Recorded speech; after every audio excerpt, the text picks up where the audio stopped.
What a glorious day to go motor racing, and what a great way to start off a very long day of racing here at Virginia International Raceway, as we have put 45 minutes on the clock for our first event and our first live race coverage of the weekend on IMSA Radio and IMSA TV. It is the Ford Mustang Challenge, brought to you by Ford, built Ford proud.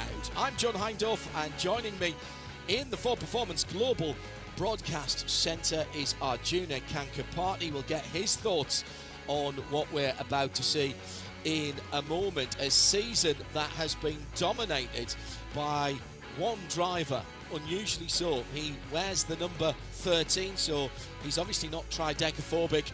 Robert Noaker racing, and Robert Noaker on pole position for this race, his 7th consecutive pole position this season. We're in a green and pleasant land and a circuit that, thank goodness, has been saved. Could have lost it at the end of the last century, but around about 2000 it was brought back like a phoenix from the flames, and the 3.27 miles and 17 corners brought back into full use, and down through the years, what an history this place has got. Overtaking areas at turn 1, the curving front straight, then up the rising S's to the old oak tree corner. The oak tree is not there anymore, sadly. It was the victim of a lightning strike in a thunderstorm a few years ago, so turns 11 and 12 still bear that name. Then down the long back street, Madison Avenue as it's called in this part of the world, and to the awesome top of the hill at 13, 14 and 15, aptly called the roller coaster, before they drop down to the hog pen and back on to that front stretch, I'm going to call it. So let's have a look at the starting grid, split exactly perfectly, 7 between the Dark Horse runners and the Dark Horse legends. The cars are identical. The drivers determine with their age and experience what particular part of the grid they are on. Sandy Satulo and Doug Peterson are on row 7. They are both Dark Horse entries. Ahead of them on row 6, Joseph Dedricks and Stephen Viger for Robert Noaker Racing and NV Autosport are in 11th and 12th. They're both legends, as is Tom Tate, who's on the outside of row number 5 for Competition Motors. Torre Racing, Paolo Salvatore is in 9th position. On the 4th row of the grid, another couple of Dark Horse entries. Automatic Racing's Tate Print in the number 98, and Colin Harrison for Tech Sport in the number 21. Into the top 6 now, and it's Marcos Vento for McCumbee McAleer Racing, who has his teammate, although he's a legend. Marcos is a Dark Horse entry. Zachary is one of the Dark Horse legends, Zachary Lee, in the silver number 48. Alex Bashura leading the Dark Horse Legends Championship, but playing second fiddle here in his Spark Performance number 33, because alongside him on the inside of the second row is Alfonso Diaz for Tech Sport, and he is the best of the legends in second place, in the second row rather, third place overall. His Tech Sport teammate is on the outside of the front row. That's Devin Anderson in the number 22, and Robert Noaker is on pole position once again. A dominant season 2025 for Robert and his championship aspirations. It's very pleasant out here at the moment. 70 Fahrenheit in the air, which is 21 degrees Celsius on the track. 81 Fahrenheit is 27 Celsius. We'll get the cars into side-by-side formation at the moment. Let me welcome my co-commentator to the Ford Performance Global Broadcast Centre, Arjuna Kankapati, who has been doing all of his homework for this. The season so far, easy to get your head round as far as the Dark Horse is concerned. It's all about the man on pole position, Arjuna. Good morning. Good morning, John. Robert Noaker has been perfect, and I had the chance to catch up with him yesterday, and I was really just impressed by his maturity, the fact that he didn't seem like he was pushing the car too much. He's just driving within himself, but within himself, John, is about 0.8 of a second clear of the rest of the field. His consistency is what's put him at the front, consistently at the top as well. And he will control now the 7 rows of cars as they come to the line. 45 minutes on the clock. Beautiful lineup as we've got them all 2 wide and 7 deep. Waiting for the green flag. Noeke puts the foot down, and the beautiful sound of 14 V8s crack the morning stillness at VIR down to the first corner, and the poleman gets the first job done by getting clear air between himself and the black and white number 22 of Devin Anderson for Tech Sport, whose teammate Alfonso Diaz comes through in 3rd position ahead of Alex Bashura in 4th, and Alex actually shuffled back just a little bit in the olive green and orange car. Also coming up through the field, the green and red machine. Tate Pritt for Tom Tate, excuse me, for Competition Motors in the number 8 car. The silver number 48 is Zachary Lee as they start to climb this considerable gradient up towards turn 10. What's called South Bend is where they go over the top of the brow, but for the moment feeding their way through the snake, all in line astern. A little bit of dust thrown up by Alex Bashura of Spark Performance, but a clean start so far, and Robert Noeke, Arjuna, doing exactly what the doctor ordered at the front of the field. Didn't have to defend into the first corner and is already building a little bit of a gap. But the pressure is being put on by Devin Anderson, who has been very impressive so far in his debut campaign in this Mustang Challenge class. Has been on the podium in every single one of the events so far, John. And so let's see if he's going to be able to put the laps together consistently. 45 minutes in a car like this with the amount of power it puts down and no traction control to try and settle the rear end a little bit. It's going to be difficult, especially looking at the elevation change as they plunge down towards the final couple of corners. It's a good point that Arjuna makes. This is a 6-speed manual stick shift gearbox. You're driving the rear wheels with no traction control. The traction control is what you can feel through your backside, and how you translate those feelings into your right foot on the throttle pedal. There's no way it goes through with a 6.5-tenth lead, but closing in under the brakes there at the first corner is Devin Anderson at the horseshoe. The temptation, of course, is to use all of that ample Mustang power and torque.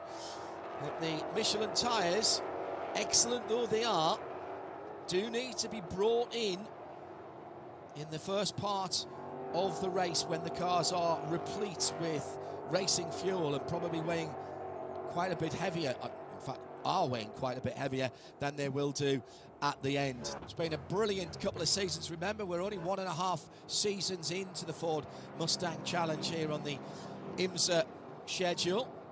And news coming recently of the first outside of America series for this Mustang Challenge and Mustang Cup racing car. It will be in Australia next year. The first batch of cars have been completed and are about to be shipped by Ford Performance to their excited new owners down on the other side of the world. And if you think it was an odd one to pick, we had 9 drivers from that side of the world, Australia and New Zealand, come to the invitation race for the Mustang Challenge at Le Mans in June, and a good time was had by all. Stunning wrap on that number 48 of Macumbi Macalia Racing in Zach Lee, the car we call the Silver Bullet. Not sure how many man hours went into that, but you cannot see an imperfection on that car at all. And there's the consistent lap time again from Robert Noeke as he goes across the line. A 1:56 flat. And he's pulled out 0.8 of a second on Devin Anderson in that one lap alone. Alex Bashura has fought his way past Alfonso Diaz and leads the legends. He is the championship leader, and he is Noeke-esque in his championship run as well this year. And he's pulled out a second now on Alfonso Diaz in the Tech Sport car. So Bashura looking to mirror Arjuna what Robert Noeke is doing in Dark Horse. Alex is doing in the Dark Horse Legend category. And the only blimp for Alex Bashura came last time at Road America, as you see a bit of debris on the track from, I'm guessing, a bit of argy-bargy potentially running up through the S entry into the S's. That's a precarious place for any debris to be, because, John, these cars are flat to the floor. These drivers are committed and they scrub the speed climbing up the hill. You see a bit of the brake lights there. I wonder if the drivers have been told and warned about getting offline and being safe. That was a bit unsteady for one of the cars as it went to the wrong side of the racing track. Full course yellow has come out for that debris on the climbing S's, going through the snake up towards South Bend. So we will see Dark Horse safety car. Now, that lead then of well over a second, 1.4 seconds at the line for Robert Noaker has just disappeared. Now, I can't be called a detective. That was my father's profession throughout the whole of my lifetime. However, I see some clues about the debris on Joe Dedrick's Robert Noaker racing car, with damage to the right front and some of the front splitter, I think, being caught up behind the right front Michelin there as well. Joe's dropped to the back in that number 63 car, and contact with a curb or another car. Yeah, he's lost the front splitter, and that is very similar to the sort of the debris we saw climbing up the hill. Meantime, Sandy Sotelo for Robert Noaker Racing is in the pit lane. So did those two come together? I didn't see any damage on the back of the number 7 car as it came in. This is one of the Ford Performance Racing School entered cars. It looks fine on the front, but the bonnet, the hood is coming up, and the R&R Robert Noaker Racing technicians are looking at it. Meantime, our hard-working track services and safety team are already picking up the remnants of that under-splitter. There should be a piece of rubber right on the bottom of that front air dam on the number 63 of Joe Dedrick's, and it's not there. Look at the cars around him. It's quite easy to see on his car as it's a white air dam on Joe's car, and there's nothing at the bottom of it. Look at the other cars around him. You'll see there's a black rubber fixture there. What I'm very impressed at is, although that's contact of whatever it's been, with whatever it's been enough to rip that off and indeed dent the front end of that car. The stays are holding the rest of the front air dam up, although I'm now hearing from race control that the black and orange flag, the meatball flag for mechanical issues, yeah, the two stays I've just seen now are not affixed to the bottom of that air dam, and race control will have seen that as well. So they're going to have to come in and bring that car back to racing conditions. What race control don't want, Arjuna, is more pieces falling off that car, requiring us to go back to full course yellow. What we don't know is what caused that damage in the first place. I've been trying to take a look at the tail end of some of the cars in front of him, but not seen necessarily anything that stands out. But John, that looks like significant enough damage that I can't have imagined that you can get that from hitting a curb. That has got to be some sort of front end to rear end sort of contact as Sandy Sotelo rolls out of pit lane. So whatever the Robert Noaker Racing team were able to diagnose, hopefully a quick fix sends him back out onto track.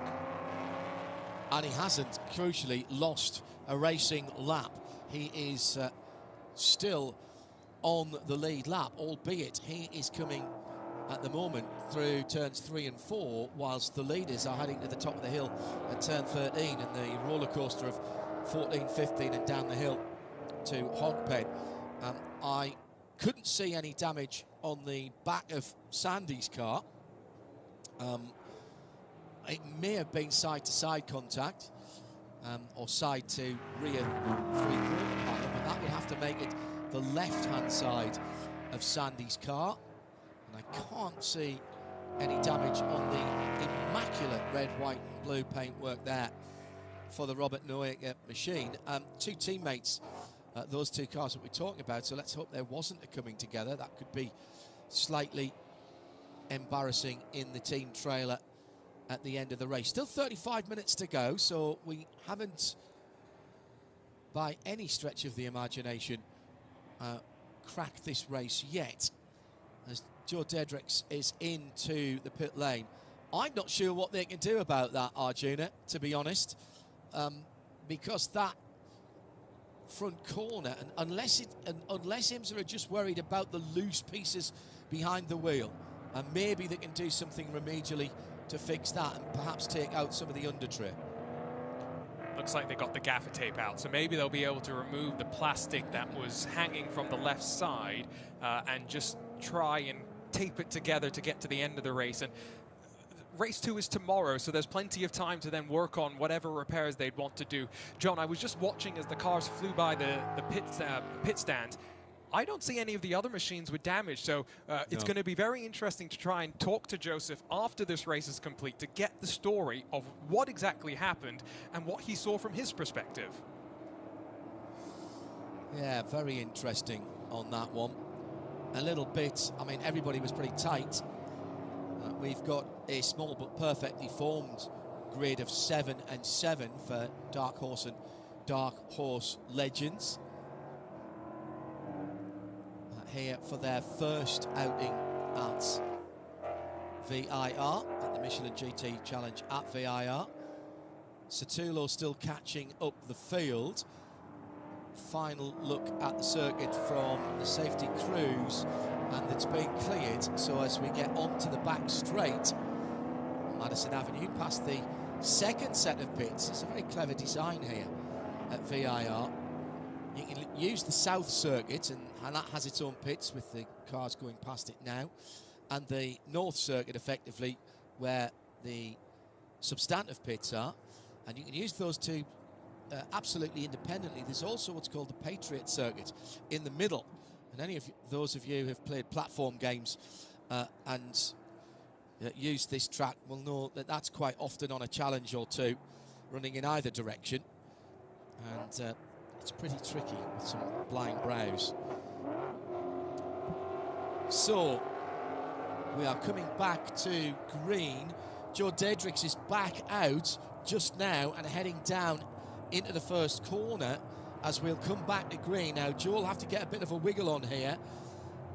Sandy has almost caught up the back of the field as he comes down the hill now. Yeah, he's right on the back, the red, white and blue car with the NV Autosport number 10 car in front of him. We go back to green. Robert Noaker brings them back. He's got the restart nailed as well. But down the inside into the first corner, coming from a long way back, Devin Anderson in the number 22 with the black front on that mostly white car. Turns in the left front wing, which was replaced, looking a little different in colour to the rest of the livery. And that looked like Tom Tate, that's the second time I've done that today, going a little bit slowly and offline. No problems for Alfonso Diaz, who is chasing the Dark Horse Legends leader. So 2 Dark Horse cars, first and second, then the battle for the lead and the championship, really, in the Legends in third and fourth position, Arjuna. And when coming back to that Legends Championship fight, the blip for Alex Bashura saw Alfonso Diaz grab his first victory of the season last time at Road America. But John, it came after issues in that first race, and I had the chance to catch up with Alfonso yesterday as we see the 8 finds himself in a bit of struggle. Now that seemed like a spin, John, just losing the rear end of the car for Tom Tate. I think he was pulling off. I think he's pulled off onto that Patriot circuit just before turn 7, or maybe just before turn 9. There's a cut off there. I thought he was losing power as he came out of turn 1 and 2. He was off to the right-hand side of the circuit. Here's a challenge for the lead in that Legends category. As we were talking about Alfonso Diaz, it wasn't the perfect weekend. He did get his first win, but what was that problem that he had in the first race? It was coming out through turn 1 at the start of race number 1. Sandy Sotolo had lost the car on the left side of the track, and Alfonso basically said there was nothing really he could do. Sometimes you're in a racing driver situation, right? You choose right, you try to go to the side that you think the car's not going, but you get pinched and you get squeezed. And so they were able to go out and race for that second race with support, of course, from Spark Performance. But my, oh my, how crazy that got through turn number 1 off the track, but rejoining for one of the Dark Horse machines. Yeah, great to see the esprit du course, probably we should say, of what happened last weekend, last race weekend, with a number of teams offering spare cars to those who were involved in that first corner, first lap incident in race 1 at Road America. Slightly fewer entries than we've had in this championship in the past, but all the main championship protagonists are here, moving towards the end of the season. It's the Circuit of the Americas supporting the World Endurance Championship coming up in early September, and then of course the season closer and the Night of Champions. Actually, I think it's going to be the afternoon or lunchtime of Champions as we go back to full course yellow. Well, that is the week before Motul Petit Le Mans at Charlotte Motor Speedway, as the Mustang Challenge is on the support for NASCAR on the road course. Now, just waiting to see, did Diaz get through there? No, what's happened to Diaz? Diaz is up the field, so it's Bashura who's dropped back. So was that the car that you saw dropping back at turn 1 last time around at the Horseshoe? Because Bashura has dropped a couple of 3 places, and I think Alfonso Diaz is now up the 3rd. We'll see them across the line here, no doubt about Robert Noeger, then Devin Anderson, Diaz, then Marcus Vento, Zackley, and yes, Alex Bashura not only lost the lead in Dark Horse Legends, he's gone down to 3rd with the silver bullet between them, and race control with a possible oil patch in turn 1 causing some problems, and we've already again got track services there. Super work. Thank you to all of our volunteers, whether they're checking your tickets, helping you park the car, in the pit lane, flagging, medical, track services, recovery, intervention. It takes a village to put on any motorsport, and we thank all of our volunteers for giving their most precious gift, which is the gift of their time. So, oil on the track has brought out the safety car. And actually that's at several positions, isn't it? Because I can see a number of intervention vehicles.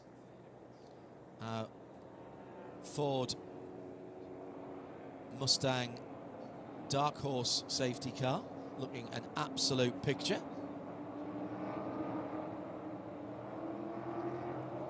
And John, I'm just trying to think now, is there any chance that potentially that mechanical black flag for Sandy Sotolo could have been related to this? Because oil on the track in multiple places does imply that there was a car that was dropping that oil down. So it's got to either be Dietrich's, you would assume, or potentially Sotolo, the 2 Mustang Dark Horses that have come down to pit lane in the opening 20-odd minutes of this race. I'm going to offer an alternative for that, and I'm going to say it's Tom Tate's car that pulled off, because I saw him going slowly out of turn 1 and he was offline at turn 2 and then pulled off before he got very far up the uphill. And just wonder if that was the problem. Let's see if we can shed some light on what was going on. So there's a little bit of contact. So there is the answer to the number 84 coming down the field for Paolo Salvatore in the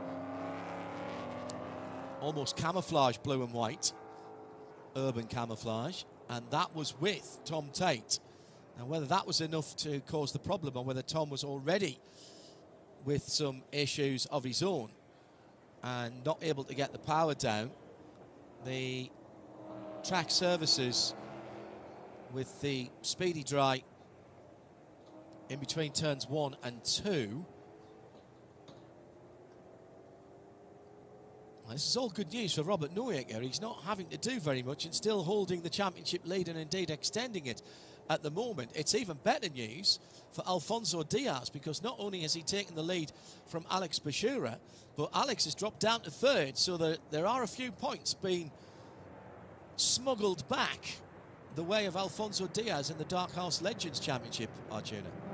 And the way this championship works, Sean, I think is really unique and really interesting, because traditionally, you know, we'd be talking about Dark Horse and Dark Horse Legends cars not needing to fight each other, but the Dark Horse Legends is an optional class that drivers can elect to go run in if they are 45 years and older and have a bronze license, but they are also still fighting for the overall championship. So Alex Bashura sits second to Robert Neuecker in the points coming into VIR in the Dark Horse class, but his lead back to Alfonso Diaz is only about 260 points, which, for those that are familiar with the IMSA WeatherTech, or rather IMSA point scoring system in the new era, 350 points for a win. So 260 sounds like a lot, but it really isn't much for Alex Bashura with just a handful of races left after this.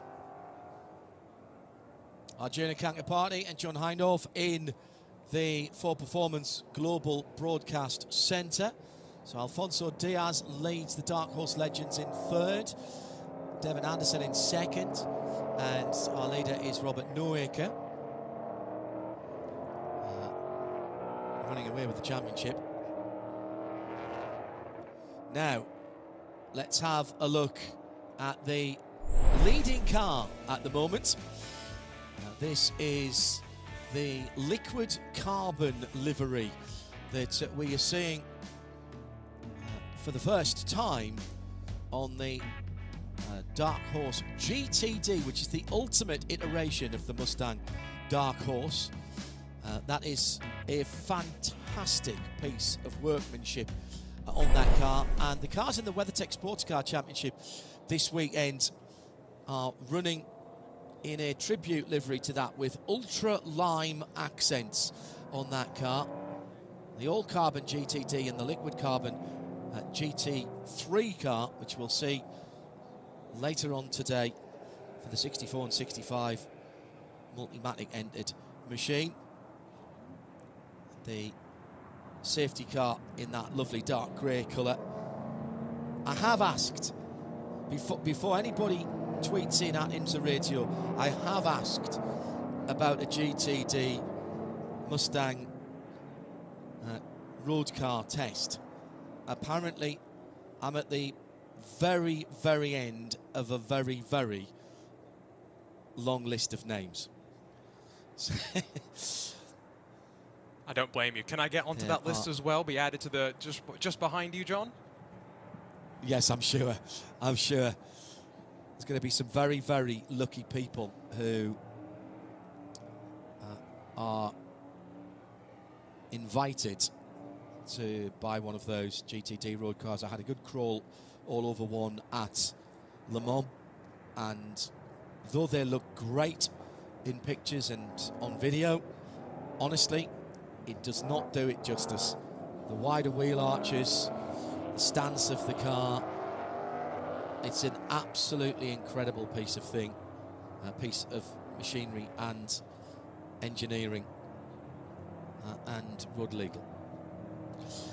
Whilst we've got this opportunity, let's do our Ford Performance update, team update we would normally call it, but what we're doing here is looking at some of the single entries. Well, bad news, I'm afraid, for the number 8 of Competition Motors. Tom Tate is off just before the bridge going up the hill, so he will finish down in 14th position. But for the other two that we've highlighted in this first race, both in the Dark Horse categories with the red number backgrounds, Automatic Racing number 98, Tate Pritt, is in 5th in his class, 8th overall. And the Peterson Racing Group LLC number 87, Doug Peterson, right behind him in the safety car queue in that PRG LLC machine, the number 87. So that's how they're doing at the moment in our full performance team update, and we'll have another 3 drivers to look at in our race tomorrow. Coming down to 20 minutes as the clean-up continues around the circuit. At IMSA Radio, if you want to get in touch with us, sound and vision married together for Ford Mustang as ever. No subscription, no brakes, no blocks. Good to have your company. A bit of sweeping required for some of that preparation on the circuit. Yeah, it was definitely Tom Tate, because where the John Deere tractor is sweeping now is where Tom pulled off to the right-hand side, and there's a perfect, in fact, it's where our come and go camera is, just before the bridge. There's a perfect piece of evidence there where the oil dry preparation has gone down, and where the tractor has just swept and blown most of that away with a bit of luck and a fair wind. And if we can get the safety cars back to their respective stations, then we might be going green shortly. Just a quick note, as the yellow was coming out, there was a possible pass under yellow. It's been looked at and it will be reviewed after the race. It involves Colin Harrison in the number 21 Tech Sport car and the number 33 of Alex Bashura. Now, Alex dropped a couple of positions, so did he try and get one back? That could be really interesting and significant for the Dark Horse Legends, although I say that Colin Harrison isn't a Legends driver, but any time penalty that's added to Alex after the race could push him further down than the third that he's in at the moment. Paolo Salvatore in 4th and Stephen VIR in 5th, with Joe Dedricks in 6th position. Lights are out on the safety car, which accelerates away, and we're going to have somewhere in the region of 17 minutes. A dash for points about to get underway, and Robert Noaker, for the 3rd time of asking, will come to a green flag. Devin Anderson timed it nicely last time around. Where will Noaker go? Right in the middle of the final corner. The right-hander, little bit of a squirrely movement from the back end of the number 22 in 2nd, the Tech Sport Devin Anderson driven car. He's not under threat at the moment, but Alfonso Diaz is in 3rd by one of the Dark Horse runners down the inside, the red, white and blue, number 18, Marcus Vento from McCumbee McAleer Racing. Alfonso might do well to let him go. That's not a battle for class position. Meanwhile, side by side, Colin Harrison and Alex Bashura. That's another inter-class battle, should I say. And it looks like Colin's running on that oil dry.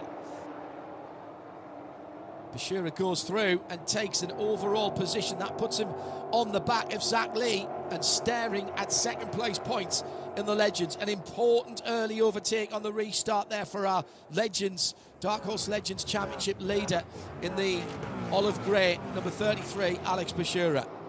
Especially if there is a time penalty, John, that's looming over that car. Probably going to review the footage after the race will race control to see if that pass was under yellow, and so I don't know if Alex has been told about it. In my mind, you might not want to tell him, as very out of sorts for Zachary Lee, and presents the opportunity to go the long way around for Bashura to where the oak tree used to be. They'll have to tuck back into line and get onto the power and watch in the rearview mirror as Harrison once again starts to put the pressure on. That is Arjuna Kankapardi alongside me, John Hindorf, in the Ford Performance Global Broadcast Centre. We are running down the clock here with the first of 2 races this weekend. Just on 15.5 minutes still to race here. VIR looking the proverbial picture. Now, what happens? Well, Zach went off on his own, and that was all that Alex Bashura needed to try and go up the outside into the first part of the oak tree. There was some side-to-side contact. After a somewhat fractious weekend for all of the IMSA classes that were out at Road America last time out, our race director, Bo Barfield, making it quite clear that the penalties that were dished out last time will be repeated if there's any further contact, and was particularly in the drivers' meeting pointing out moving under braking, moving around under braking. And even showed some video to the drivers. So we're expecting the drivers to behave themselves a little more. If they don't, they have been told, and the penalties will ensue. So Robert Noaker already pulled out more than a second. Devin Anderson and Marcus Vento now second and third. So the top three are all Dark Horse entered car. Three different championship teams. Robert Noaker racing from Tech Sport and Macumbi McAleer. Then Alfonso Diaz for Tech Sport, Macumbi McAleer racing for Zachary Lee, and Alex Bashura for Spark Performance. They are contesting the Dark Horse Legends, and in fact that's changed even as I was reading from the timing screen, because the number 33 is now up into second place in the Legends, fourth overall, with that silver bullet dropping down a place. Alex Bashura now with his championship rival Alfonso Diaz ahead of him. A very nice it's got to move, be said, John. Yeah, very nice. Into the roller coaster as well, which is one of those complexes where the braking zone isn't straight, right? So if you don't have the move completely locked in on both sides, the passing car and the defending side, John, there's a decision that has to be made. And I think Zachary Lee kind of realized that Bashura is flying right now and already closing up to the back of Alfonso Diaz.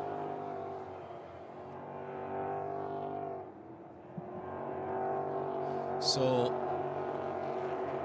question now for Bashura is, does he follow Alfonso, knowing that yes, his championship lead will be trimmed a wee bit, or does he push on and try and take another victory in his category?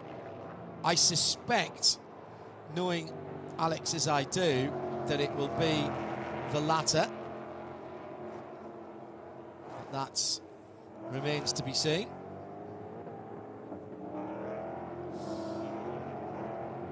Still over 12 minutes to go. Zachary Leeds is dropping off a little bit of the leading two in the Dark Horse Legends. He's in that silver car, as we mentioned earlier. Behind him, the Tech Sports number 21 of Colin Harrison. It's the orange and dark green car. He's one of the Dark Horse runners in fourth position there, and Tate Pritt for the automatic racing machine and team in behind him. He was one of the cars we were following in the Ford Performance update. That's the white and blue number 98 there with the galloping Mustang on the side of the car.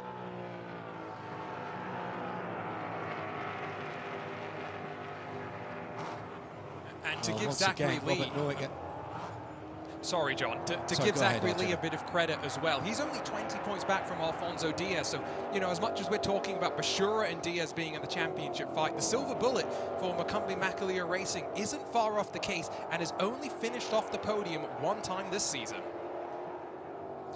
Yeah, very good point.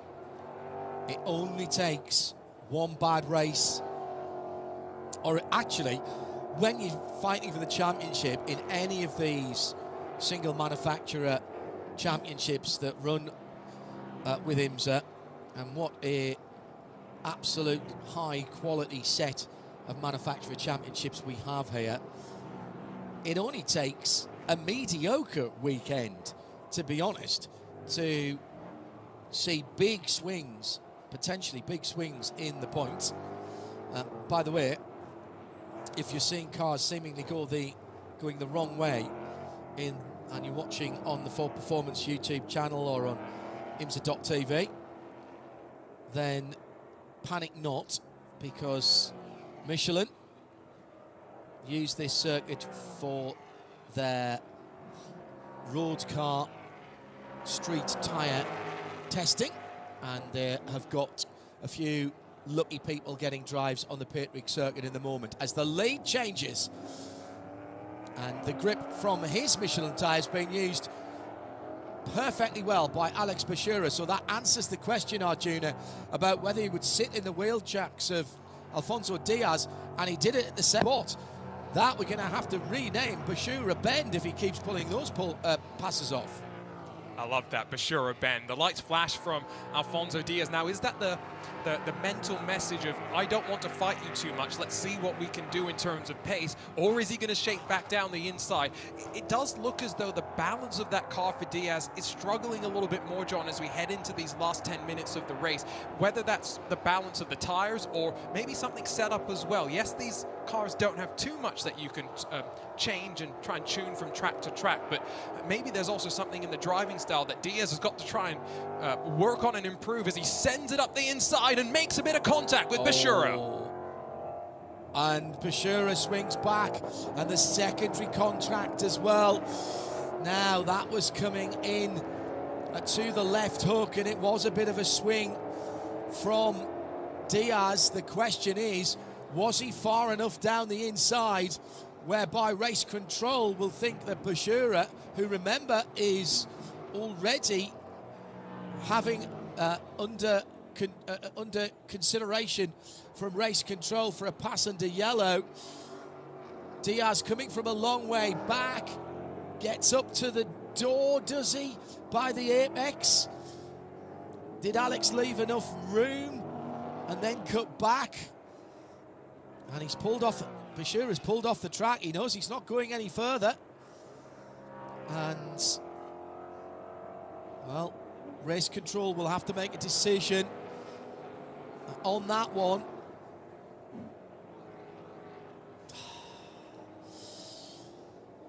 I think the decision there, Arjuna, and this is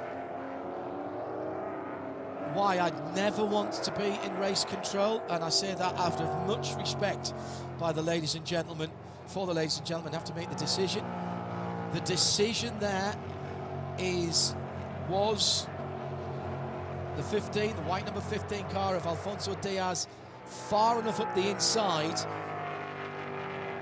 that Bashura should have given a car's width at the apex. And I'm not going to say one way or the other, but I think that's the decision that has to be made. There was at least half a beat, John, between Bashura getting onto the brakes and then Diaz responding. He was committed. He wasn't holding back at that point. Again, I'm glad I'm not in race control either, but that one does kind of swing, I think, a little bit more towards Diaz being maybe a bit too over-ambitious and maybe not recognizing just how close they were. It's a tight radius of corner, and race control's already come down with the penalty.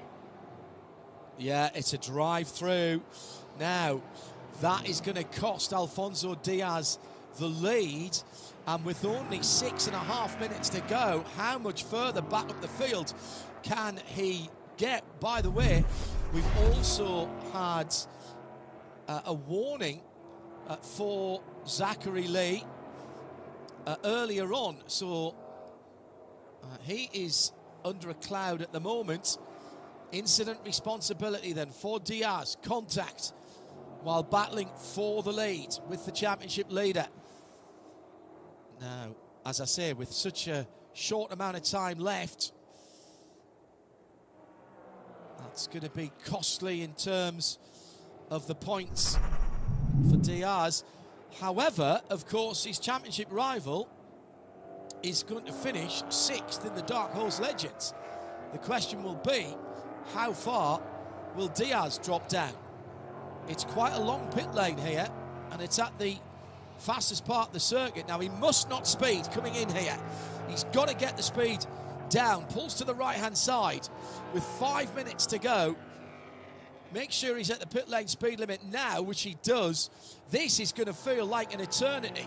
Through goes Zachary Lee to take the Dark Horse Legends lead in the Silver Bullet. Here comes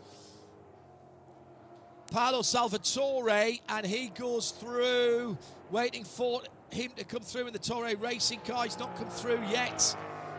There he goes. No, that was Doug Peterson. So Diaz has come out in second. He has come out in second in the Dark Horse Legends, but the gap back to the leader is going to be substantial. And is there enough time? We're talking 2 laps, really. And unless some issue befalls Zachary Lee, I don't think Alfonso Diaz is going to make up any further places in his class. Robert Noaker, by the way, 4.5 seconds to the good. We haven't talked about him for so long. That's because, frankly, we haven't seen him, and neither has the rest of the field. He's disappeared. Doug Peterson, 6th in Dark Horse running in the mostly yellow number 87. Behind him, Paolo Salvatore, 3rd now in Dark Horse Legends after the demise of our championship leader. Significant for the championship standings, Arjuna. It could have been worse for Alex Bashura. He only drops to 6th, and it looks like Diaz is only going to get 2nd place points. Yeah, he's going to have to make his way past Paolo Salvatore is Alfonso Diaz, but he's got a great run onto Madison Avenue, and I would suspect towards the roller coaster, the 84 isn't going to fight this much. What it is going to mean is Zachary Lee is on course to grab his first victory of the season, and John, he will leapfrog Alfonso Diaz in the points. He will be 2nd. And right now, these 3 cars that we're talking about in the Dark Horse Legends Championship fight have only got 5 races left to go. And at tracks where we know VIR, it can be somewhat hard to pass if you're on the same speed. But after this, we'll head off to the Circuit of the Americas, which I think is going to be a bit more open for the passing opportunities. And then the Charlotte Roval, which at least to me is a bit of an oddball. I don't really know what to expect, because these cars, with their lack of downforce but straight line speed, will be very slippery around that surface. Yeah, very quick in a straight line. You're absolutely right there. Can't wait for that. There was some great battles at the Circuit of the Americas last year. That is a track we've been to with Ford Mustang Challenge and the Ford Performance crew. Out front, Robert Noaker. He's doing another Noaker pole and fastest lap at the moment, setting a lap record of a 156.096. He has led every single inch, foot, yard, centimetre, metre, rod, pole or perch, or chain, rod, pole, chain or perch, whatever particular unit of distance, he's led it. I come round to see the last lap flag now, the white flag being unfurled as he comes onto the front stretch, the curving front stretch, which, as we noted yesterday in WeatherTech Practice 1, is far from flat. A little downhill run and 2 downshifts into the horseshoe. Rev matched by default. You can turn it off if you want to, just like the road car on which the Dark Horse R is very closely related to, and which it's based. I'm talking to even some of the Ford Performance Junior drivers. They are extremely impressed with the accuracy of the rev matching, so they leave it switched on. I mean, if you've got a driver aid, John, why not take advantage of it? You have the auto blip, you do have ABS, an 11-way system as well, but as we've mentioned before, no traction control. So it really is, and talking to some of the drivers, they say the same thing, John. It is a raw race car. It takes you back to what racing in some ways used to be, and it really does require the driver to get the most out of it, and that's where Robert Noaker has been so consistent. That is why he is one of the Ford Performance Junior team members, because he's got this ability every single lap to put it together corner after corner. And let's not forget, he's splitting his time between being a very successful and highly competent and competitive racing driver and running the team. He's only got 2 more corners to go now as he positions his Mustang number 13 to the double apex final corner. Could almost kick the clutch out now and roll it to the line, slightly downhill on the flasher, and it's another win for Robert Noaker. What a 2025 it's been. He starts off the VIR round with a perfect score, pole position, fastest lap, and the victory. In second, Devin Anderson. Third will be Marcus Vento, and they'll take the podium overall in the Dark Horse. And Zachary Lee moves to second place in the Dark Horse Legends with a win here in the mighty 48. The silver bullet comes through. Second in that category will be Alfonso Diaz. So they'll both close on Alex Bashura, who will not finish this race after contact with Alfonso when they were battling for the lead.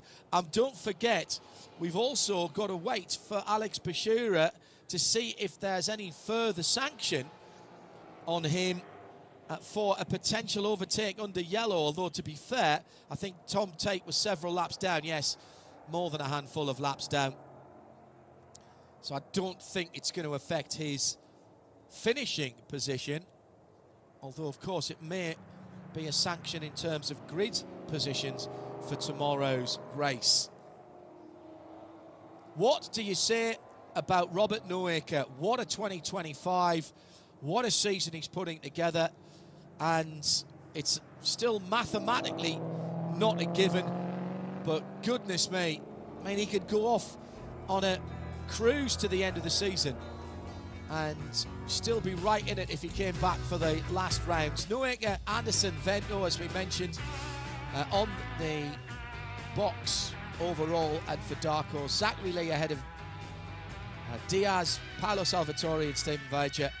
They were the top 4 in the Dark Horse Legends. We are running out of superlatives for Robert Noaker. Tom Tate, Alex Bashura, Joe Daedrix all had issues at the back end of the field, although Joe did finish, and he finished on the lead lap. What do you say about Robert Noaker that hasn't already been said? Well, as we've got a new voice, what do you say about Robert Noaker? Oh, you're making my job difficult trying to come up with words that haven't already been spoken. But I said it already, John. When I had the chance to chat to Robert, I was just so impressed by the cool head. And maybe that's why he's not just a driver, but at the young age of 21 or whatever he is, running the team as well. It takes a cool head to be able to juggle both those responsibilities. I'll give a shout out to Devin Anderson, though. On one of those restarts, he was much closer to Robert than I think we've seen in recent memory. And I think Devin's just continuing to get closer to Robert. And while we're expecting Sam Paley to join us for the final 2 races at the Charlotte Roval, John, it's Devin Anderson in that Tech Sport 22 that's really putting Robert to some sort of a test, as much as we keep talking the superlatives about the number 13. Survived 3 restarts, or start and 2 restarts, has the VP 50th anniversary checkered flag as he comes down pit lane and into the paddock. It's another perfect race to kick off a couple that we have here at VIR for the Michelin GT event. Really was not under any pressure, bar that middle restart, as Arjuna said.